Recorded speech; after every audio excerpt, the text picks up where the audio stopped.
to the Web3Prof Podcast. Good morning and good afternoon, everyone.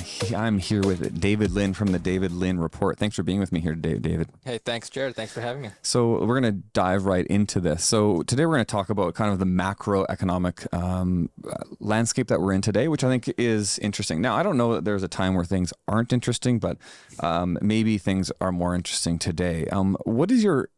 How did you get into the field that you're in today with the David Lin Report and interviewing so many experts in the field? Graduated from McGill in finance. Wanted to work on Wall Street. Didn't make the cut. Worked in macro research instead for 4.5 years. Yeah. Which was a lot of fun. I learned a lot. Had my background at BCA Research, which was a Montreal-based macro research firm, independent firm, and then I switched over to a company called Kitco, where they're a bullion dealer, but also they have a media department, and I was hired to be their producer for the anchor that worked at the channel before me, and I was her producer for 2 years. She went on mat leave. They didn't have an anchor. They were like, David, can you do some interviews? Just threw me in the deep end, and I enjoyed it. I kept doing it for about another 3 years until I decided to recently start off on my own and launched my own channel 2 months ago. Excellent. And so what was the basis of your interest in macroeconomics? Well, I studied finance, and so that was just part of the curriculum. And, the macro encompasses all asset classes, so it doesn't matter which area you work in finance. There is some macro component that influences your work, whether you're a bond trader or a sell-side equity analyst. The macro is sort of the foundation of everything you do. And my original rationale was I'll study macro, I'll work in this field, and then I'll branch out into a specialty later on. But that specialty turned out to be podcasting, so that's not the way I envisioned it to be. Like, you go through all this university education and you become a professional podcaster. Okay, fair enough. That's the new world we live in. Well, you're both. You're a professor and a podcaster. So you're living the dream, Jared. Okay, so when you think about today's landscape, we are in May 2023. We're moving into summertime here. What's your overall thoughts on what's happening in the global marketplace today? Yeah, well, let's start with the U.S. because most of the West, the OECD countries, follow the U.S. And I think we are heading into a recession. There's this big debate between the guests that have been on my show. Most people I've interviewed are bearish. I share the viewpoint that we are heading into a mild recession, which was the Fed staff's own projections. Jerome Powell disagreed, but he and the governors disagree with that. With their own staff, and he said that it's his opinion that we're not going to enter a recession. We're gonna see continued growth, were his words in the last press conference 2 weeks ago. My view is that we are heading into a mild recession by later this year, which is to say that the unemployment rate will spike up from its current levels, and the jobs market will weaken somewhat. Growth will deteriorate to negative growth. The last GDP number was already lower than the previous and lower than consensus estimates. And I think it's not going to be a severe one. It's not going to be like a 1929 style depression that lasts a decade, which some people have told me. And I think that interest rates will continue to stay high as long as the Fed doesn't pivot. And they usually do during a recession when it's, after a couple months after it's officially started. We may be in one now. We don't know because the data is lagging and the NBER in the U.S. hasn't officially designated a recession yet. But historically, what you see is the Fed lowering their interest rates by about 500 basis points during the course of a recession and then after a recession, but not before. And I think people have argued that Jerome Powell doesn't want to. And he stated actually that he doesn't want to lower interest rates prematurely and make a policy mistake and then reinvigorate inflation. And so I think we'll see interest rates stay elevated for another until the end of the year, and then the market is pricing in a cut by the end of the year and next year. And so what do you see? So that's the United States. Do you have a view and an opinion about Europe or Asia? Asia is pretty broad. From what I know about the ECB, the European Central Bank, is that let's start with the ECB. But most central banks around the world, the big ones, are not done raising interest rates yet. So the Fed is kind of early in terms of a pause, and they've signaled a pause. I don't think they're going to raise interest rates by again this year. Perhaps one more, but that'll be it. but I think the ECB has more rate hikes to go. And if you look at the inflation numbers from the UK, for example, the Bank of England as well, they're going to continue raising rates. Their latest inflation number was 10%. And so while the U.S. has come back down to 4.9 was the latest CPI headline CPI, the U.K. still has double-digit inflation, and so their fight against inflation isn't over. And so what we're going to see is this differential in interest rates between the U.S. and the rest of the world, which is going to put continued pressure down on the U.S. dollar. The DXY already weakened from its highs last November. Now, to your question about Asia, we're seeing continued reemergence in the opening of China. So China is reopening their economy, and we're seeing exports tick up. But generally speaking, I think the U.S. will continue to be the leader when it comes to growth around the world. In the last recession, in 2008, the U.S. actually came out as the leader in growth amongst all G7 countries, G20, I believe, as well. And so it was very interesting how the U.S. was it suffered a banking crisis, but was also the first to emerge as a growth leader. And I think that probably will happen again this time. Why do you think that the U.S. economy is so resilient to come out as a growth leader when they were kind of the chief of the collapse in that crisis? Interest rates were low, so investments continued to pour in, and the economy really relied on cheap capital in the U.S. for a decade and a half. Well, not a decade and a half, but about a decade. Productivity in the U.S. is still amongst the highest amongst those OECD countries. That's probably for a whole host of reasons.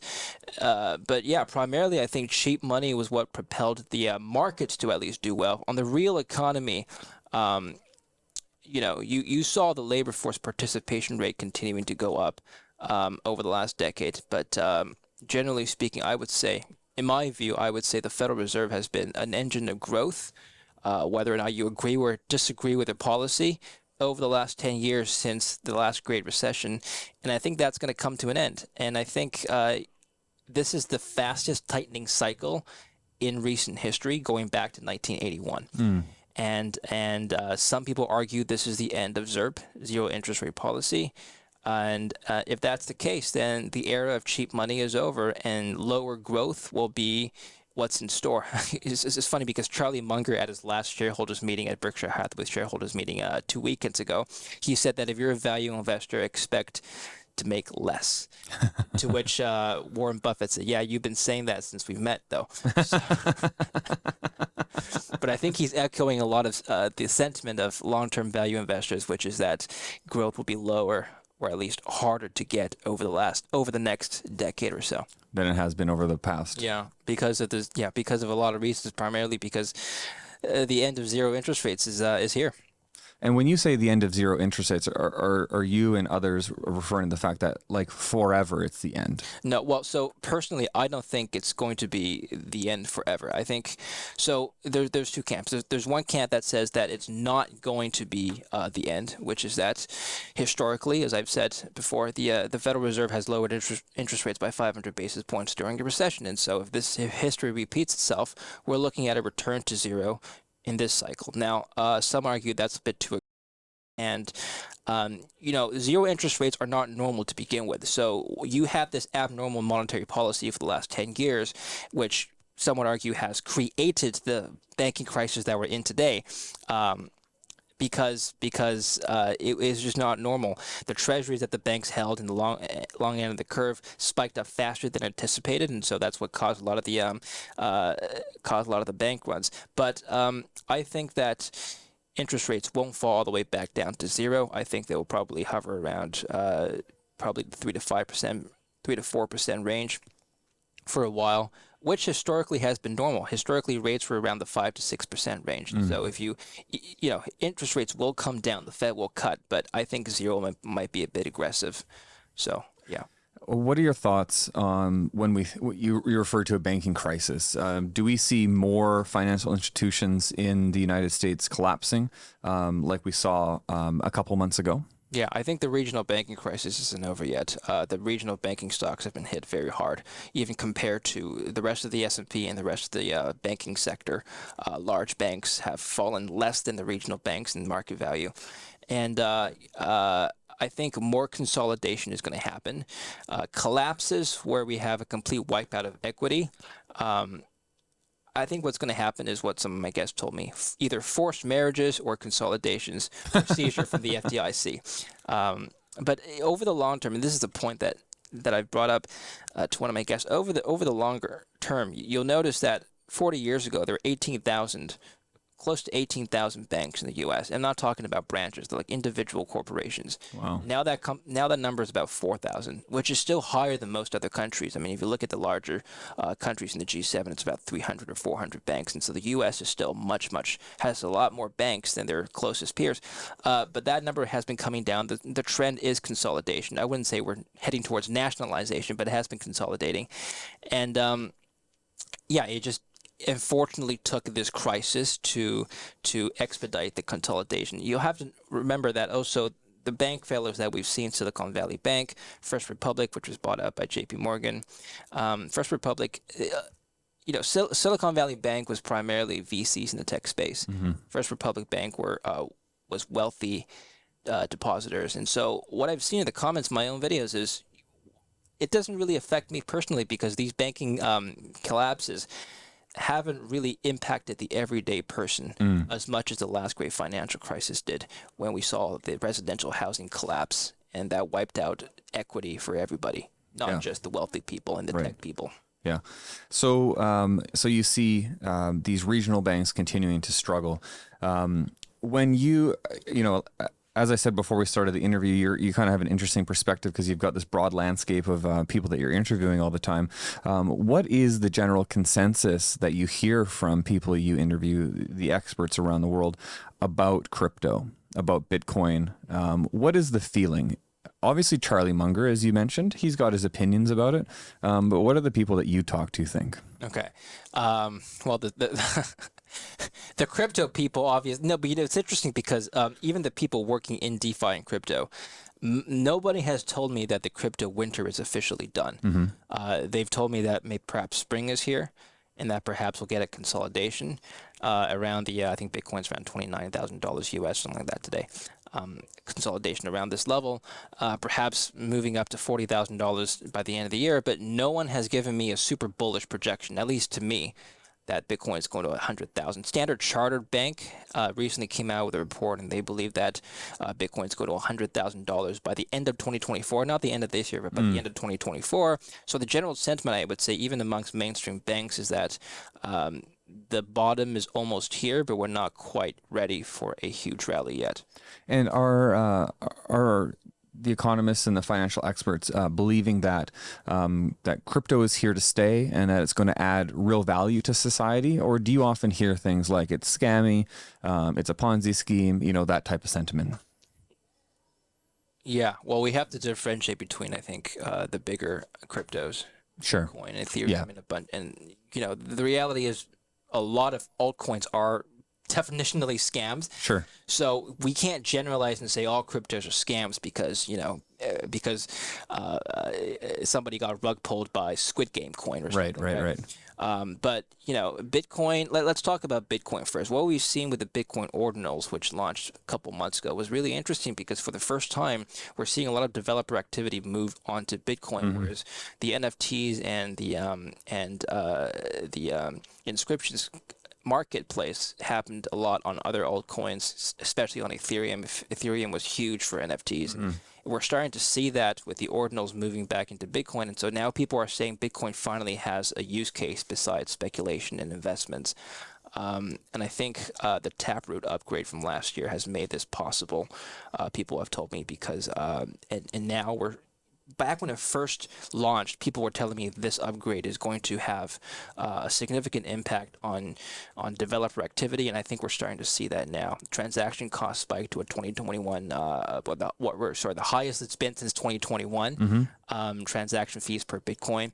It's recently come down, softened a bit, but a lot of that has to do with the ordinals. And so I think Bitcoin, to answer your question, I think yes, cryptos the consensus is that blockchain technology is here to stay. Bitcoin is here to stay. I mean, in a bear market, most altcoins crash to like 95, 97%, sometimes zero. Bitcoin has followed the NASDAQ. I think it will continue to follow the NASDAQ for the foreseeable future. And so even if we get a recession, if stocks fall, Bitcoin will fall with a higher beta. It's not going to disappear. Do you feel that the banking crisis in the United States, or as you said, the regional banking crisis, gives people more reason to buy Bitcoin because they start to lack the trust in the financial institutions in their region, or does it have maybe a negative or a non-existent impact on investing into Bitcoin? Yeah, you would think that, wouldn't you? But what we've seen actually is with the deposits coming out of the banks, which is to say that there's been negative inflows into deposits. There's been positive inflows into money market funds. And so people are taking their money and putting it into treasuries and other safe TradFi assets, not so much into Bitcoin, because then you would see a huge rally in the price, which we haven't seen. The price is more or less tracked the NASDAQ. Well, sorry. It has gone up this year. It has gone up, but I don't think that was because of the banking crisis. Right. Yeah, I mean, since its lows at the beginning of the year, I think it nearly doubled, and it's retreated a bit. But I mean, it's probably the strongest performing asset in the world right now. I think I think that has gone up because of the stock market, not because of the banking crisis. Sure. And I think to your question, no, people aren't going to immediately jump into Bitcoin because they still don't trust the centralized exchanges. And until we have DEXs fix their interface that allows my mother to log on to a MetaMask easily, we're not going to see huge adoption into Bitcoin to the DEXs. I think it's an interesting point because if you don't trust your regional banks, you wouldn't trust a centralized exchange. Especially given what we've seen last year. With FTX. Yeah. So, and because most people, I think, don't understand the difference between a DEX, a cold wallet, a hot wallet, a centralized exchange. The common person has no idea what any of this is. They don't differentiate the fact that FTX was a centralized bank, if you will, and the fact that actually the collapse of FTX signals a good reason to own something like Bitcoin, because it's actually showing the fact that centralization can be problematic. But most people don't understand it from that perspective. Another thing that we're witnessing is a tighter control from the government. More regulations are coming in. Binance Canada just got kicked out. Clients have until I think the end of the fall to relocate their assets out of Binance Canada. In the US, Coinbase got sued. Binance US got sued. There's a lot of headwind. The average person reading these headlines who know nothing about the exchange are just going to be like, am I going to lose my money because this exchange is getting sued? Yeah. It's not good optics. Definitely. It's interesting because when Binance announced that they're pulling out of Canada, part of the email said, we tried to make it work because our founder is from here. But it just doesn't. Did you see that? Because CZ's from Vancouver and he went to McGill. And so they're like, oh, we tried to give it a go because we're from here, or, the founder's from here. But the government of Canada, or the Ontario government, just can't. They can't sort it out. So we're pulling out. I think it also said something to the lines of Canada's a pretty small market. So we'll revisit it at some point. Totally. Ultimately, it's not big enough for them to really fight for, I think. Yeah. Well, I think that's absolutely true. And so, but then we have exchanges like Kraken gets on board and they're like, we're here to stay. So in a previous interview I did with the compliance officer for Netcoins, he had said there are 8 or 10 centralized exchanges that had applied to the government to stay in Canada, and one of those wasn't Binance. So it's to no surprise that they're pulling out. So do you see, just for clarity, do you see Bitcoin tracking with the NASDAQ to the end of the year? Yes, I think so. Some people have said that it might track gold, but I think that's probably more of a long-term adoption curve narrative. In the intermediate term, I think it's still going to be a risk asset. Why would it track gold? I mean, how much has gold gone up in the last 10 years? It hasn't, right? Am I right about saying that? I think yeah. In the last, in 2011 it was a high. It was about $2,000. We're about $2,000 today. Okay. So in the last 12 years, it's been flat. And Bitcoin has not in those 12 years. So why would it all of a sudden start tracking gold? And by the way, when I say it's been flat, it's over a 12-year period. It's gone down and then it's gone back up.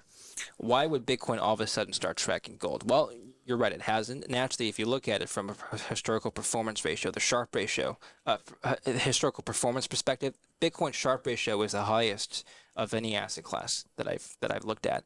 Much higher than gold's, much higher than the stock market.